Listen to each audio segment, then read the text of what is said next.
Ada and Chica grew up in the lively town of Okoko, a community that valued tradition, friendship, and family. From a young age, Ada and Chica were inseparable. They played together, shared secrets, and even pretended to cook meals using sand, leaves, and empty tins. They pretended to make meals for imaginary customers. Their laughter echoed through the village as they argued over who was the better cook. As they grew older, their love for cooking turned into something real. Both girls loved helping their mothers in the kitchen, where they learned the art of preparing traditional dishes. Ada enjoyed the care and patience required to bring out the perfect taste, while Chica loved adding her own creative twists to the local recipes. Chica often teased Ada, saying, "I'll always be the better cook," and Ada would laugh, replying, "We'll let the people decide." They each dreamt of opening a restaurant someday, a place where people could come and enjoy their food. By the time they finished school, their paths led them to pursue that dream. With support from their families, they each opened their own restaurant. Ada's restaurant was simple but inviting. Her meals were affordable, cooked with love, and always tasted just right. People would line up every day to eat her food, some even bringing their own plates so she wouldn't spend too much time washing dishes instead of cooking. Food orders came in not just from their town, but even from the palace and neighboring villages. Ada's restaurant grew so much that she had to employ assistants. Chica's restaurant, however, was different. She focused on flashy presentations and modern recipes. While her food was good, it didn't have the warmth or homely taste that Ada's meals had. Her restaurant did well, but it couldn't compare to the success of Ada's. At first, Chica congratulated Ada on her success, but deep inside, jealousy began to take root. She thought, "How can Ada be better than me? I've always been the better cook." Convinced that something was amiss, she started spying on Ada, hoping to discover a secret ingredient or technique. But every time, she would only see Ada happily cooking with regular ingredients and singing to herself. After weeks of watching, she found nothing. Frustrated, she began spreading rumors around the village. "She's using charms to make her food taste good," Chica whispered to customers. "And I heard her kitchen is always very dirty." But no one believed her. The people of Okoko loved Ada's food too much. Chica's jealousy got worse daily, but she continued pretending to be Ada's friend, hiding her anger behind fake smiles. One day, Queen Neka tasted a dish from Ada's restaurant. She declared it the best meal she has ever eaten and decided to host a cooking competition to find a royal chef. The town crier announced the Queen's forthcoming competition, and the news spread across the whole kingdom. Ada and Chica heard about the Queen's cooking competition. Ada immediately began preparing for the competition. She practiced tirelessly, trying new recipes and perfecting her skills. She even called Chica to encourage her to participate. "This is a big opportunity for both of us," Ada said, her voice full of excitement. Chica pretended to be happy, but inside she was panicking. She knew Ada's skills would outshine hers, and she couldn't bear to lose. She began plotting ways to sabotage Ada. On the day of the competition, 50 contestants gathered in the Grand Palace courtyard. Each participant was assigned a name tag table with ingredients provided by the royal family.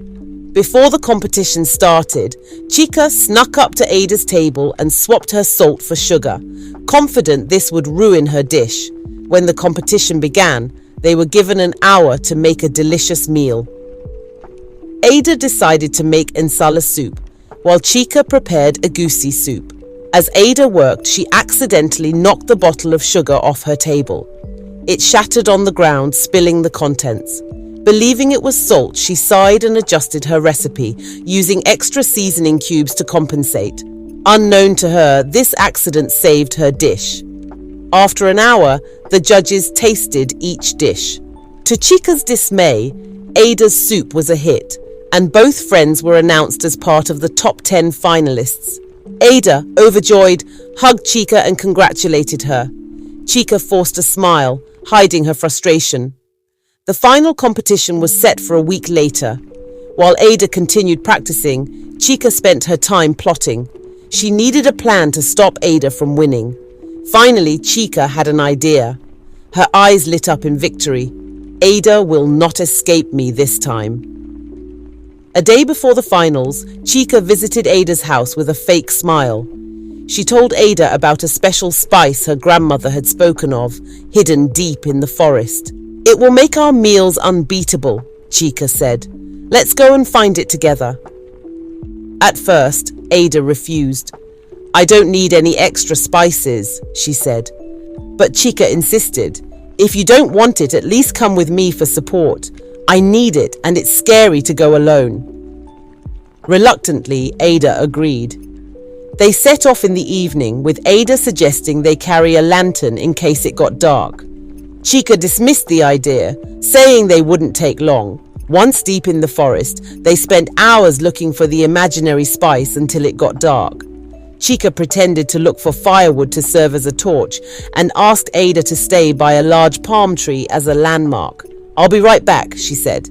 But instead of returning, Chica used a small lamp she had hidden in her pocket to find her way back to town, leaving Ada stranded. As night fell, Ada realized she had been abandoned. She called out for Chica, but only the eerie sounds of the forest answered her. Fear gripped her as she heard the cries of wild animals. She tried to find her way back when suddenly she heard the sound of a horse and a man shouting for help. Rushing toward the voice, she found a man bleeding from a stab wound on his arm. He explained he had been attacked by robbers. Despite her fear, Ada tore a piece of her wrapper, gathered herbs and cleaned his wound. She lit a small fire using stones and sticks. Then she prepared a simple spinach soup to nourish him. The man was amazed by her kindness and skill. "What are you doing in the forest at this hour? Are you human?" he asked. Ada explained what had happened. The man, feeling sorry for her, promised to help her return to town. Early the next morning, the man felt better and they left the forest together on his horse. Ada thanked the man and rushed off to get ready for the competition. When Ada arrived at the competition, she was a bit late. Chica was shocked to see her. Ada, though hurt by the betrayal, said nothing and just focused on winning. The setting and instructions were the same as the last competition. Eventually, the final competition commenced. They were given an hour to make a delicious meal. Ada made banga stew and rice, a rich, flavorful dish. Chica, distracted by guilt, struggled to focus on her vegetable soup. After an hour, the judges tasted all the meals and decided on a winner. The queen asked her son, who had just returned from his trip, to greet the villagers and announce the winner. To Ada's surprise, the prince stepped forward. It was the man she had helped in the forest. The prince smiled at her and said, "My lovely people, I greet you all. Today we have gathered to celebrate an amazing woman, Ada. Your kindness saved me in the forest. Today your talent has made you the winner. You are not only the royal chef, but also the woman I wish to marry." The crowd cheered as Ada was crowned the winner.